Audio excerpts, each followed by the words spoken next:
बिस्मिल्लाहिर्रहमानिर्रहीम। अस्सलामुअलैकुम। पहले प्रोजेक्ट में हमने डेटा मैनेजमेंट पार्ट किया था। अब इस प्रोजेक्ट में हम डेटा एनालिटिक्स टेक्निक्स पर फोकस करेंगे और स्टैटिस्टिकल एनालिसिस पर। Okay, by pandas basically. तो सबसे पहले हम अपने जो लाइब्रेरीज हमको चाहिए होगी वो हम इंपोर्ट करेंगे। Next read the retail data set with header information. हमारा जो रिटेल डेटा सेट है उसको हम इंपोर्ट करेंगे। तो उसके लिए हम क्या करेंगे, अपलोड पर क्लिक करके अपने फाइल को जो है जिसको हम इंपोर्ट करेंगे उनको सेलेक्ट करके ओपन पर क्लिक करके उनको हम इंपोर्ट कर सकते हैं। ठीक है, उसके बाद हम यहाँ पर माई फाइल एक वेरिएबल है जिसमें मैंने अपने retail.csv जो मेरे पास फाइल थी, ठीक है, वो जिसमें जो डेटा सेट है उसको मैंने यहाँ पर उसकी रेफरेंस इसके पास की। ठीक है, इसके बाद मैं अपने फाइल को रीड करता हूँ जो हमने प्रोजेक्ट 1 में किया था। ठीक है, तो इस तरह मेरे पास मेरा जो डेटा सेट है वो डिस्प्ले हो जाएगा। फिर मेरे पास मेरे पास एक अदर डेटा सेट है इंडिया। ठीक है, india.csv ये जो फाइल है, ठीक है, इसको भी मैं इंपोर्ट करना चाहता हूँ। सो उसको पहले मैं यहाँ पर इंपोर्ट करूँगा और ठीक है ये इस तरह, और फिर मैं क्या करूँगा कि इसको फिर मैं रीड करूँगा। ओके, तो इस तरह ये मेरे पास डिस्प्ले हो जाएगा। Next, read the retail India data set with header information। Okay, so for example अगर हम एक कंपनी के लिए एक डेटा जो है हम उनको एनालाइज करना चाहे और फिर उनके पास हम उनका डेटा एनालाइज करना चाहे और हमको एक अदर फाइल भी दे कि ये डेटा भी जो है वो इनके जैसा है भी है, लेकिन इसको भी इनके साथ ही जो है वो ये एनालाइज करो। ठीक है, तो उनके लिए हम क्या करेंगे, उनके लिए हम डायरेक्टली हम वो फाइल जो है अदर के साथ हम उनको अपेंड करेंगे। ठीक है, तो append the retail India products to main data frame. Okay, इसको हम इंडिया प्रोडक्ट जो डेटा फ्रेम है इनको हम मेन फ्रेम के साथ अपेंड करेंगे। तो कैसे करेंगे, अब मैं अपने मेन डेटा फ्रेम का जो वेरिएबल नेम है वो मैं लिखूंगा, फिर डॉट अपेंड और जो मैं अपेंड करना चाहता हूँ, ठीक है, ये वाला। ओके, इंडिया वाला जो डेटा फ्रेम है वो, ठीक है, डॉट रिसीट ड्रॉप ट्रू, तो उनका जो इंडिसेस है वो ड्रॉप हो जाएंगे। ठीक है, और वो रिसीट करेंगे इसके। तो फिर यहाँ पर मैं इनको रन करता हूँ। ठीक है, तो इस तरह मेरा जो इंडिया डेटा फ्रेम है वो अपेंड हो जाएगा। ठीक है, मेरे मेरा जो मेन डेटा फ्रेम है उनके साथ ही अपेंड हो जाएगा। Next, get the standard deviation and mean of sales across all region. Okay, तो हम रीजन के ऑल रीजन्स के यहाँ पर ये जो मेरे पास फाइल है, ओके, इसके मेरे पास ये जो फाइल है इसके बेस पर मैं क्या करूँगा, रीजन पर, ठीक है, ये रीजन पर मैं इसको एनालाइज करना चाहता हूँ। ठीक है, तो यहाँ पर इसका स्टैंडर्ड डिविएशन और मीन सेल्स मैं इसका कैलकुलेट करना चाहता हूँ।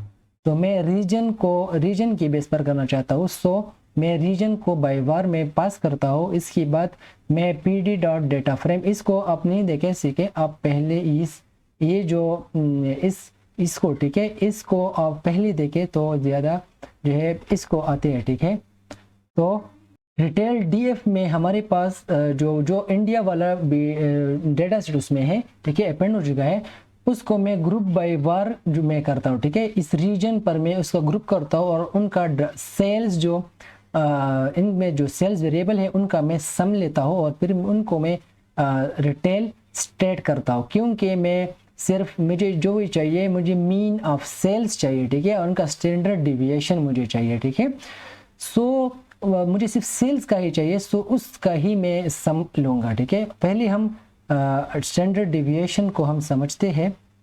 तो इसके लिए हम क्या करेंगे, india.csv में फॉर एग्जांपल मेरे पास क्या लूँ, फॉर एग्जांपल एशिया मेरे पास, या मैं रीजन की बेस पर लेता हूँ, ठीक है। सो मैं एशिया लूँगा और मेरे पास जो क्या क्या है यहाँ पर, मेरे पास यहाँ पर टोटल स्टैंडर्ड डिविएशन है, ओके। और मुझे इसके लिए सम भी चाहिए होगा और मीन ऑफ सेल्स भी चाहिए होगा, ओके। सो मैं पहले क्या करूँगा, टोटल जो है वो मैं टोटल सेल्स में फाइंड करूँगा। उसके बाद ठीक है, उसके बाद मैं मीन, ठीक है, मीन ऑफ सेल्स जो है वो मैं फाइंड करूँगा, ओके। मीन ऑफ सेल्स में फाइंड करूँगा। इसके बाद मैं स्टैंडर्ड डिविएशन, ठीक है, स्टैंडर्ड डिविएशन।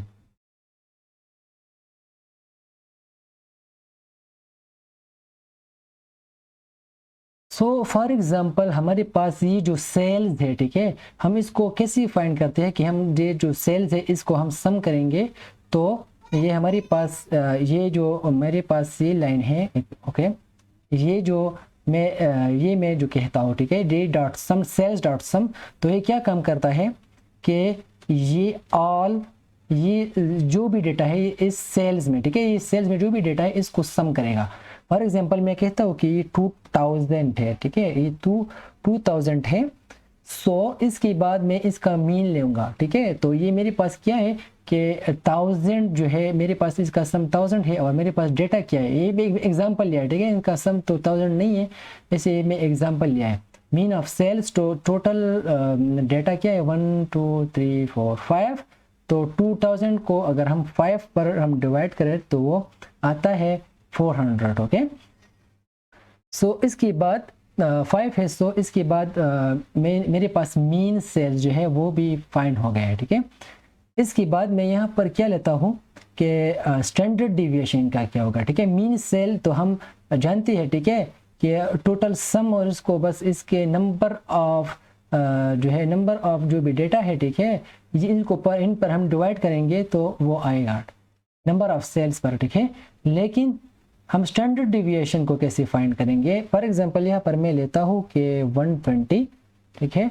तो इसका क्या मतलब है कि पहले हम स्टैंडर्ड डिविएशन का डिफिनीशन समझते हैं, ठीक है, कि how your variable varies around the mean value, okay, how your variable varies around the mean values.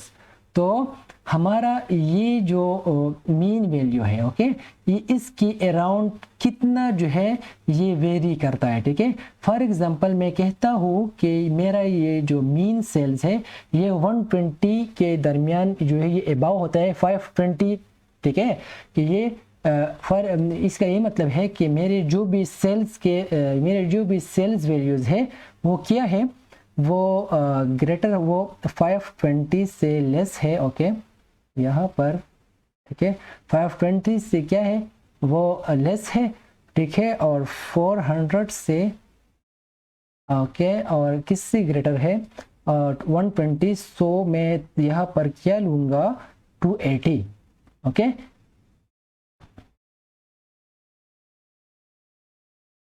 इसका ये मतलब है, ओके, कि ये 120 तो ये कम हो सकता है, 120 अबाव हो सकता है, ठीक है।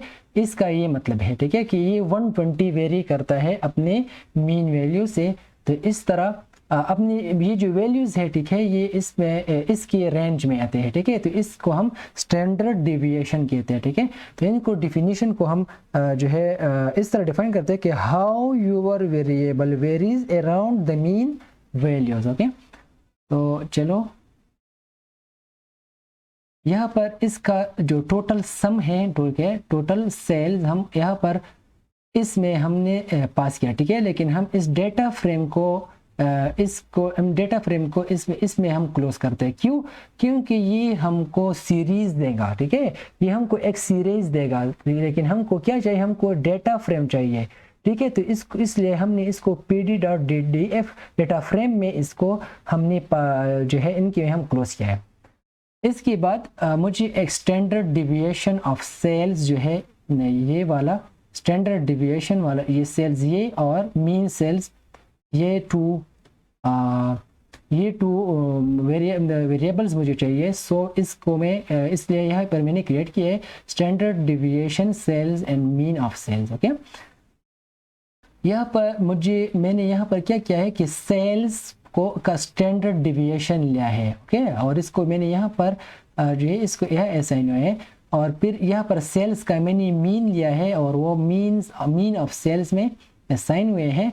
और इसके बाद मैंने रीनेम किया है सेल्स। मेरे पास जो कॉलम है उसमें ये कॉलम जो है ये इसका नेम सेल्स है। ठीक है, यहाँ पर ये जो सेल्स नेम है, ठीक है, ये सेल्स वाला इसको मैंने रीनेम किया है किससे, टोटल सेल्स। ठीक है, और ये यहाँ पर मुझे वो शो करेगा टोटल सेल्स को जो है वो टोटल करेगा सेल्स, वो जो उस कॉलम्स को जो है वो क्या करेगा, वो रीजन की बेस पर उसको टोटल करेगा और उसको क्या नाम मैंने दिया है, रीनेम दिया है टोटल सेल्स।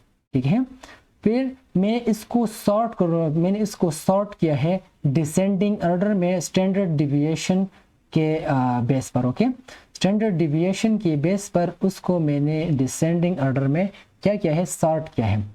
सो जिसका स्टैंडर्ड डिविएशन जो है 8219 है, ठीक है, 8171 है। ठीक है, तो इसके बेस पर इसको हम एनालाइज कर सकते हैं कि जहाँ पर हमारा स्टैंडर्ड डिविएशन जो है वो बड़ा है तो वो हमारा हो डेटा हमारे पास ऊपर है। ठीक है, और इसके बाद ठीक है जो है वो हमारे पास डेटा जो है वो हम यहाँ इस तरह एनालाइज कर सकते हैं।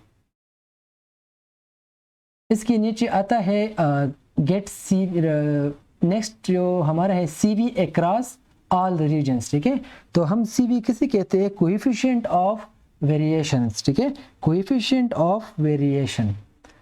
तो इसका जो फार्मूला है वो ये है कि standard deviation divide by mean, ठीक है, और फिर मल्टीप्लाई बाय 100। ओके, इस तरह तो हमारे पास हम क्या करेंगे कि जो हमारे पास ये स्टैंडर्ड डिविएशन ऑफ सेल्स है, ठीक है, स्टैंडर्ड डिविएशन ऑफ सेल्स और मीन ऑफ सेल्स, तो इसको हम इस मीन ऑफ सेल्स से डिवाइड करेंगे और फिर 100 से मल्टीप्लाई करेंगे, तो ये हमको कोएफिशिएंट ऑफ वेरिएशन जो है ये CV जो है ये हमको दे देगा। तो हम रिटेल डॉट स्टेट में अदर एक वेरिएबल हमने ऐड किया है CV ऑफ सेल्स। ओके, उसके लिए हमने रिटेल स्टेट में हमारे पास जो स्टैंडर्ड डिविएशन ऑफ सेल्स है उसको मैं डिवाइड करता हूँ मीन ऑफ सेल्स से और फिर 100 से मल्टीप्लाई करता हूँ। तो इस ये जो वेरिएबल है, ओके, इसमें वो डेटा वो उसमें स्टोर करेगा और फिर मैं अपने जो रिटेल डॉट स्टेट है, ओके, इसको मैं डिसेंडिंग ऑर्डर में सॉर्ट करता हूँ CV ऑफ सेल्स की बेस पर। ओके, CV डॉट सेल्स पर, जहाँ पर CV ऑफ सेल्स जो है वो बड़ा है उसकी बेस पर इनको जो है वो क्या करो, इसकी बेस पर इसको सॉर्ट करो। अब मेरे पास CV ऑफ सेल्स क्या है, ठीक है। फॉर एग्जांपल अगर मैं यहाँ पर लूँ कि CV डाटा में लूँ, मेरे पास CV है, फॉर एग्जांपल मैंने रीजन के बेस पर किया है, ठीक है, रीजन 1 में लूँ, ठीक है, और region 2 and region 1। For example अगर मेरे पास रीजन 2 में रीजन 1 में 20 है और इसमें 30 है, ओके, तो मैं डायरेक्टली ये कह सकता हूँ कि ये जो रीजन 2 है इसका वैल्यू बड़ा है, ओके, इसका वैल्यू बड़ा है रीजन 2 से, ओके। लेकिन यहाँ पर अगर मैं स्टैंडर्ड डिविएशन में अगर मैं यहाँ पर वो ये मैं, ठीक है, इस तरह कि अगर यहाँ पर मैं लिखूँ कि ये फॉर एग्जांपल 40 है, ओके, और ये फॉर एग्जांपल 50, ऐसे एग्जांपल लेते हैं, तो यहाँ पर हम ये ऐसे नहीं कह सकते, ठीक है, कि ये रीजन 2 जो है इनका वैल्यू रीजन 1 से बड़ा है, ओके, क्योंकि यहाँ पर हमारे पास ये जो CV है कोएफिशिएंट ऑफ वेरिएशन, ये हमारे पास ऑल ये जो वेरिएशंस है, ठीक है, ये जो वेरिएबल्स है इसकी बेस पर इसको एनालाइज करके ऑल वेरिएबल्स को यहाँ पर स्टोर ज़्यादा है, ठीक है, इस सेल्स को, इन्वेंट्री को, रिटर्न्स, इस ऑल की बेस पर ये हमको रिजल्ट देता है, ठीक है। तो जहाँ पर हमारे पास CV का जो रिजल्ट होता है वो हमारे पास अगर कुछ किसी का वैल्यू ज़्यादा है तो हम कह सकते हैं कि ये इनका हम तो यहाँ पर हम कह सकते हैं इस रीजन 2 का वैल्यू रीजन 1 से ज़्यादा है। ओके, क्योंकि CV रिलेटिवली ऑल वेरिएबल्स के जो है ऑल वेरिएबल्स के थ्रू हमको जो है वो वैल्यू देता है। ठीक है, वहाँ पर हमको डिमांड फैक्टर का पता नहीं था अक्रॉस ऑल द रीजन, तो इसलिए हमने sales of coefficient of variance जो है हमने फाइंड किया। अगर कोएफिशिएंट ऑफ वेरिएंस का वैल्यू ज़्यादा हो अकॉर्डिंग टू अदर रीजन, तो इसका मतलब है कि इस पार्टिकुलर रीजन में ग्रेट वेरिएंस है as compare to other regions. हमने statistic deviation coefficient of variance mean को फाइंड किया, तो हमने इसको 1 बाय 1 जो है हमने फाइंड किया। लेकिन पंडास में एक फंक्शन है जिसमें ऑल स्टैटिस्टिक हम एक जगह कर सकते हैं और इस फंक्शन का नाम है डिस्क्राइब। ओके, हमारे फंक्शन का उस फंक्शन का क्या नाम है? डिस्क्राइब। तो get the descriptive statistics for all the variables from retail data frame.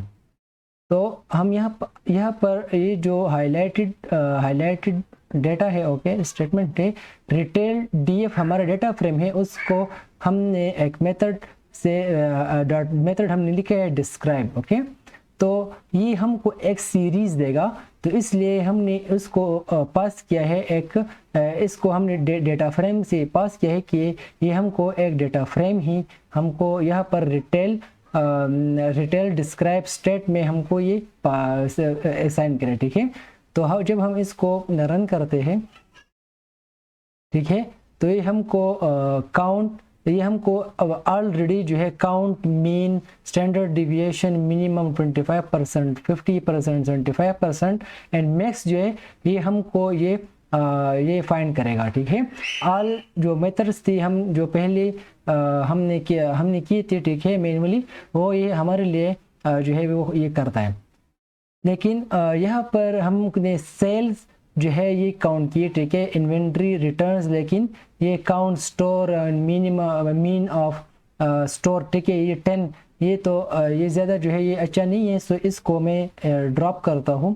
तो मैं किसे ड्रॉप करता हूँ कि retail describe state dot drop. ठीक है, ये मेरे पास एक मेथड है और स्टोर्स, ये मेरे पास ये जो स्टोर्स है इसको मैं क्या करता हूँ, इसको मैं ड्रॉप करता हूँ। ठीक है, लेकिन मैंने एक्सिस इक्वल टू 1, क्योंकि ये इस कॉलम को मैंने ड्रॉप करना है। ठीक है, अगर इसको मैंने 0 किया तो फिर ये रो को, ठीक है, इस रो को ये ड्रॉप करेगा।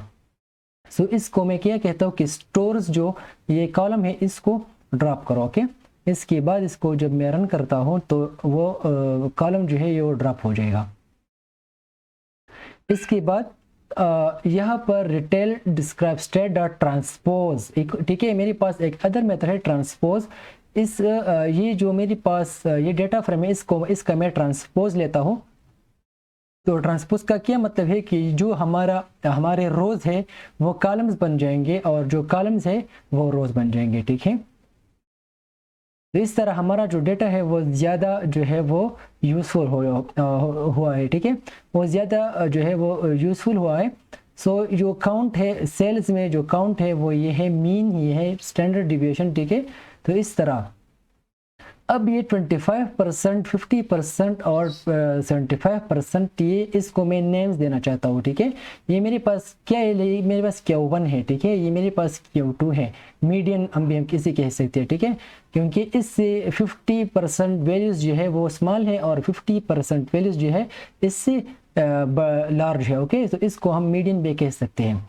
और 75% इसको मैं Q1, Q2 and Q3 names मैंने यहाँ पर दिए हैं कि यहाँ पर रीनेम कॉलम्स इक्वल टू, ठीक है, काउंट n, ठीक है, और यहाँ पर मीन जो है ये, ठीक है,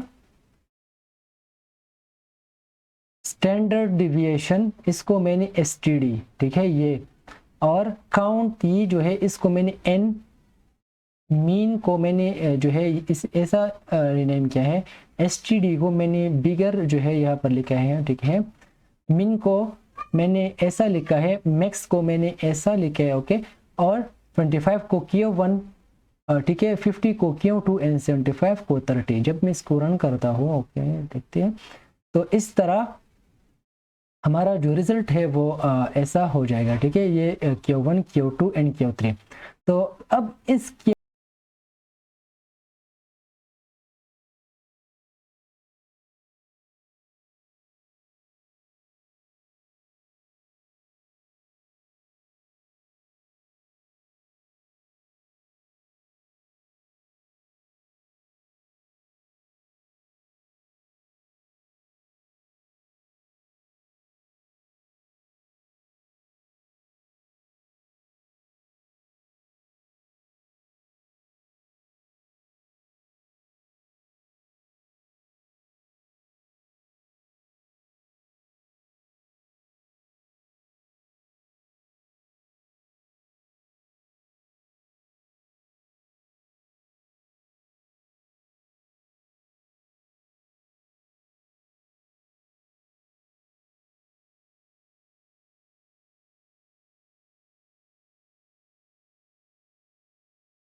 तो हमारा जो नेक्स्ट टॉपिक है वो है हाइपोथेसिस टेस्टिंग।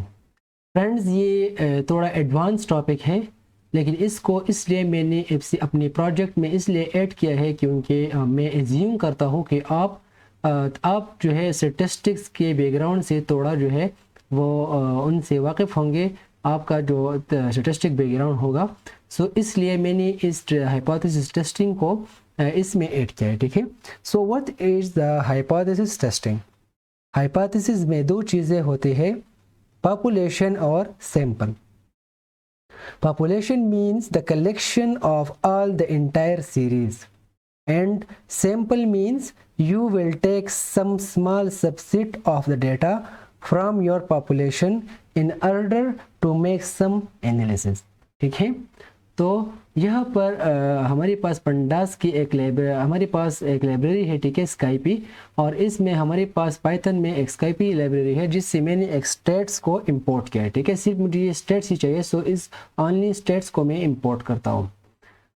अब यहाँ पर फॉर एग्जांपल एक कंपनी है और वो कहती है कि हमारा टारगेट है, हमारे पॉपुलेशन मीन्स जो है क्या होगी 15,000। ओके, ये उनकी टारगेट है, और फिर वो अपने डेटा को चेक करते हैं कि हमने टारगेट पूरा किया है या नहीं। ठीक है, कि वो हमारा टारगेट जो है वो ज़्यादा हो चुका है 15,000 से, या 15,000 से कम है, तो इसलिए वो ये एनालिसिस करता है। तो यहाँ पर वो फिर क्या करेंगे, उसके पास यहाँ पर हमारे पास ये जो रिटेल डिस्क्रिप्टिव स्टेट, ये जो हमारे पास ये डेटा है, ठीक है, ये जो डेटा फ्रेम है, इसमें इस पर हम एनालिसिस करेंगे कि इसी हम मीन जो है, ये मीन, ओके, ये मीन हम इनका हम ये जो है इनसे लेंगे, हम ये मीन यहाँ से लेंगे। ओके, तो ये मेरे पास किस स्लाइस पर है, ये 1 पर है। ओके, और फिर मैं इस मीन को मैं राउंड करूंगा, और फिर यहाँ पर मैं असाइन करता हूँ मीन सेल में। ठीक है, मैं इस मीन सेल को यहाँ पर प्रिंट करता हूँ कि ये मुझे क्या शो करता है। तो सबसे पहले मैं all,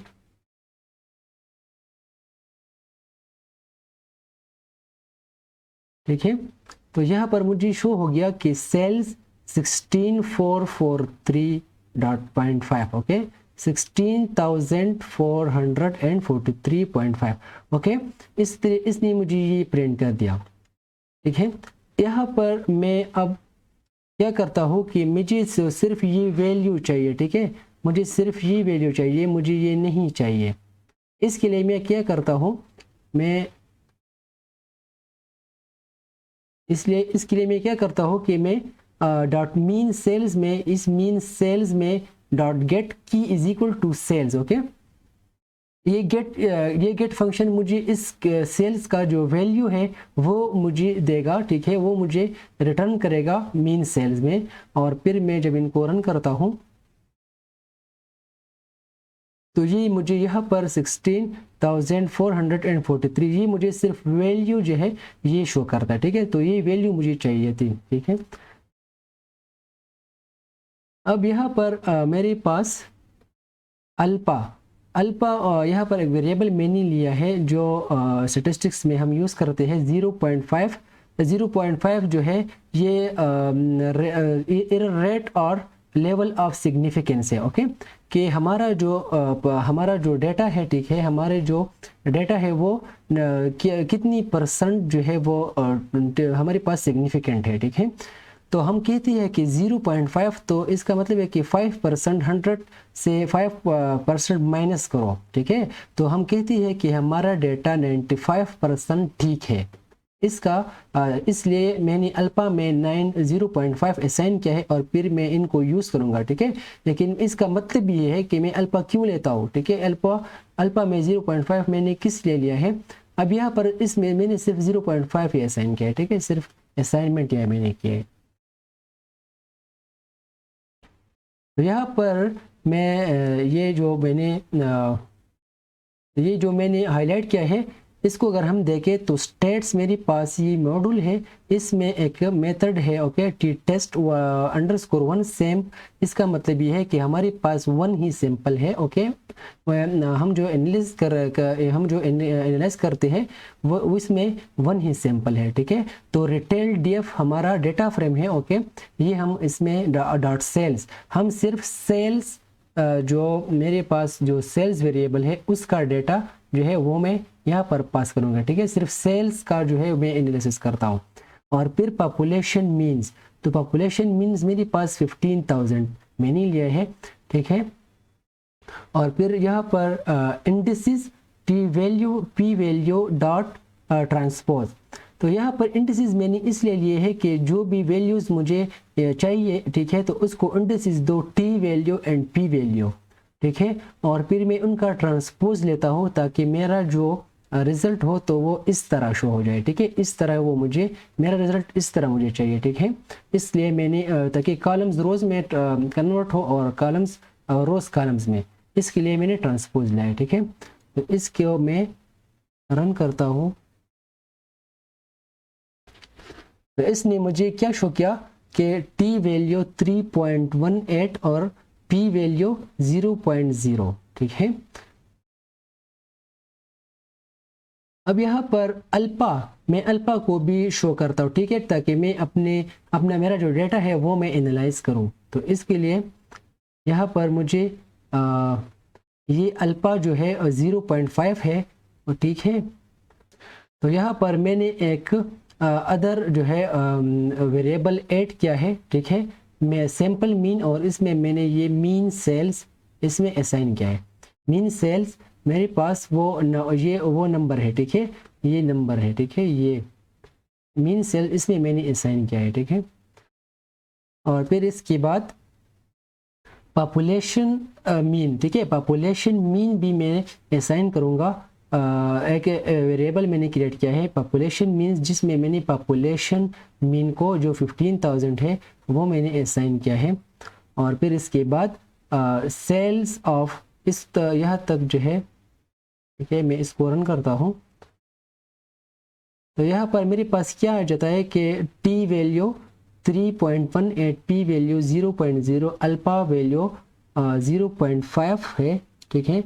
sample means 16,443.5, population mean 15,000। Okay, so यहाँ पर ये जो पॉपुलेशन मीन है, ठीक है, अगर ये इससे ज़्यादा है, ठीक है, तो हमने क्या किया है, हमारा जो टारगेट है वो पूरा हो चुका है और हम जो है ठीक है, ये अच्छा है। तो इसलिए अगर ये कम होता है तो फिर यहाँ पर इसके लिए ही हम ये एनालिसिस करते हैं कि हम ये फाइंड करें कि हमारा पॉपुलेशन मीन जो है ये सैंपल मीन से क्या है, ये इससे कम है या ज़्यादा है, ठीक है। अगर कम है तो क्या करो और अगर ज़्यादा है तो क्या करो।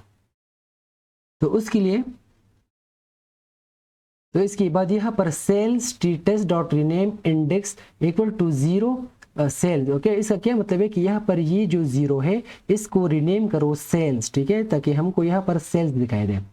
इसके बाद यहाँ पर री इंडिसेस, ये जो इंडिसेस है, ये मेरे पास ये जो वेरिएबल्स है इसको मैं रीअरेंज करता हूँ। तो मैं क्या कहता हूँ कि पहले मुझे पॉपुलेशन मीन्स यहाँ पर चाहिए, इसके बाद sample mean, T value, alpha value and P value, ठीक है, इस तरह ये मुझे चाहिए। और इसके बाद यहाँ पर डिसीजन, फिर यहाँ पर मैं डिसीजन लेना चाहूँगा, ठीक है, कि मेरा जो डिसीजन है वो क्या होगा, रिजेक्ट होगा और डू नॉट रिजेक्ट, ठीक है। तो मैं यहाँ पर एनपी में एक मेथड है जिसमें मैं sales dot T test value, P value क्या है, पी वैल्यू अगर लेस है sales dot T alpha value से तो मुझे क्या करो, ये रिजेक्ट मुझे शो करो, इल्स डू नॉट रिजेक्ट, ठीक है। तो पी वैल्यू मेरे पास क्या है, इसको मैं रन करता हूँ। तो यहाँ पर अगर p वैल्यू लेस है अल्फा वैल्यू से, ठीक है, तो p वैल्यू मेरे पास लेस है अल्फा वैल्यू से, ठीक है, तो क्या करो, रिजेक्ट, ये रिजेक्ट हो जाएगा, ठीक है, इसका ये मतलब है। तो यहाँ पर हमने ये कंक्लूड किया कि हमारे जो कंपनी थी, ठीक है, इन्होंने अपना जो टारगेट था वो कंप्लीट किया था, ठीक है, क्योंकि 16,443 है, लेकिन और हमारा जो पॉपुलेशन मीन था वो 15,000 था, ठीक है, लेकिन ये इसलिए रिजेक्ट हुआ है क्योंकि इसका जो पी वैल्यू है वो अल्फा वैल्यू से लेस है, ठीक है, तो इसलिए ये रिजेक्ट हुआ है। और हमने यहाँ पर वन सैंपल टी टेस्ट जो है हमने किया है, ठीक है, अनपंडॉल हमने वन सैंपल टी टेस्ट किया है। नीचे हम इसमें अदर्स भी हैं, ठीक है, 2 सैंपल टी टेस्ट, ठीक है, तो हम वो करेंगे। अब यहाँ पर हम 2 डेटा फ्रेम्स जो है हम लेंगे, हम टू डेटा लेंगे, ठीक है, उनको कंपेयर करेंगे, ठीक है। तो यहाँ पर मैं 2 डेटा फ्रेम्स, हम 2 डेटा लेते हैं, ठीक है, अफ्रीका सेल्स वेरिएंस और पैसिफिक सेल्स वेरिएंस, ठीक है। अगर ये इक्वल है, ठीक है, अगर ये इक्वल है तो हमारा जो डेटा है उनमें डिफरेंस नहीं है और कंपनीज ये कह सकती है कि हम जो है हमारा जो एनालिसिस है, हमारा जो प्रोडक्ट्स है, ठीक है, वो सेम है। लेकिन अगर ये नॉट इक्वल टू है तो ये इसके तो ये ऊपर इसके जो है ये बिल्कुल अपोजिट है। अब Africa sales equal to Pacific sales, ठीक है, तो अफ्रीका सेल्स अगर पैसिफिक सेल्स की इक्वल आ जाए, ठीक है, तो इसका क्या मतलब है कि हमारा तो ये हम इसको डू नॉट रिजेक्ट करेंगे, ठीक है, कि डू इसको रिजेक्ट ना करो क्योंकि ये आर फेल टू रिजेक्ट, ठीक है, हम ये कह सकते हैं।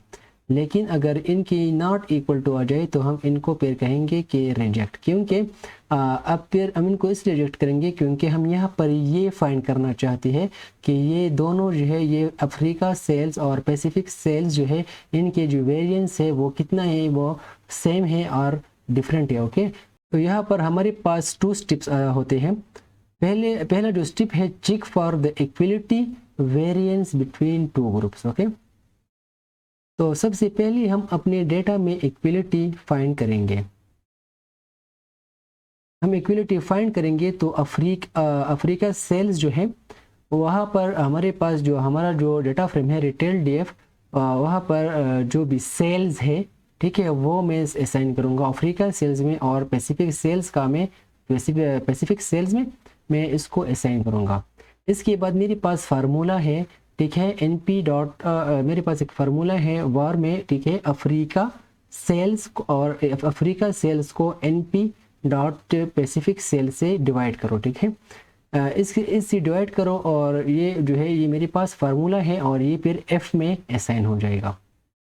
यहाँ पर भी मैं एक अल्फा लेता हूँ कि 0.05, ठीक है, मैंने यहाँ पर क्या लिया है 0.05 और मेरे पास मैंने एक 2 वेरिएबल्स लिए हैं df1 एंड df2। DF का क्या मतलब है, तो DF का मतलब है degree of freedom, okay, degree of freedom. और इसका फार्मूला ये है कि n-1, ठीक है, n-1।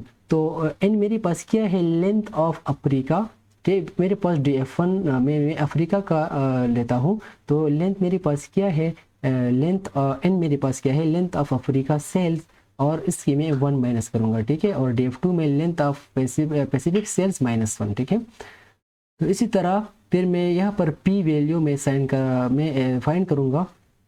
तो उसके लिए मेरे पास जो स्टेट्स यहाँ पर मैंने जो इंपोर्ट किया था स्टेट्स, ओके,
पैरामीटर भी लेता है इक्वल टू ट्रू, ठीक है।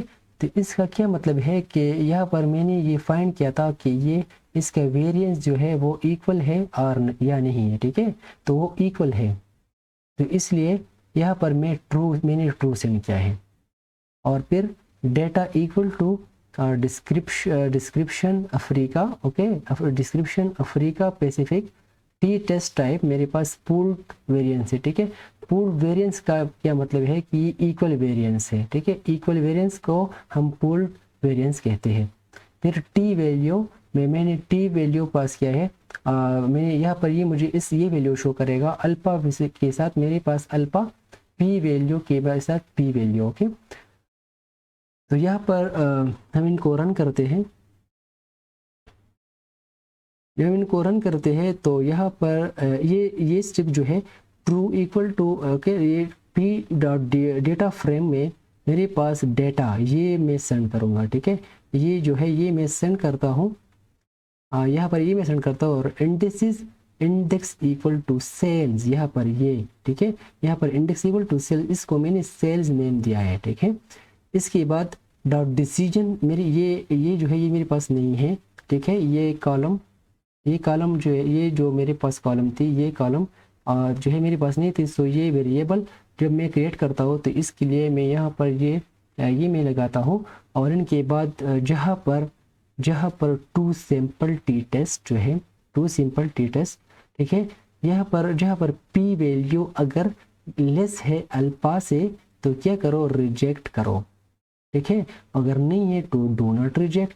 सो हम यहाँ पर देखते हैं कि हमारा जो पी वैल्यू है वो क्या है, वो पी वैल्यू जो है हमारा वो ग्रेटर है अल्फा से, ठीक है, तो डू नॉट रिजेक्ट हमें शो करता है। तो इस एनालिसिस से इस कंपनी को क्या पता चलता है, इसको ये पता चलता है कि हमारे पास ये जो अफ्रीका और पैसिफिक की जो कंपनियां थी, ठीक है, तो इनमें इनकी सेल्स में जो है वो तो वेरिएंस में ज़्यादा डिफरेंस नहीं है, ठीक है, ज़्यादा वेरिएंस इसमें नहीं है, और इनका जो डेटा है वो ज़्यादा वो जो है वो इक्वल है, ठीक है, इस तरह कह सकते हैं, इसमें वेरिएंस नहीं है। तो फ्रेंड्स आज की इस वीडियो के लिए इतना ही, मिलते हैं नेक्स्ट वीडियो में, तब तक के लिए गुड बाय।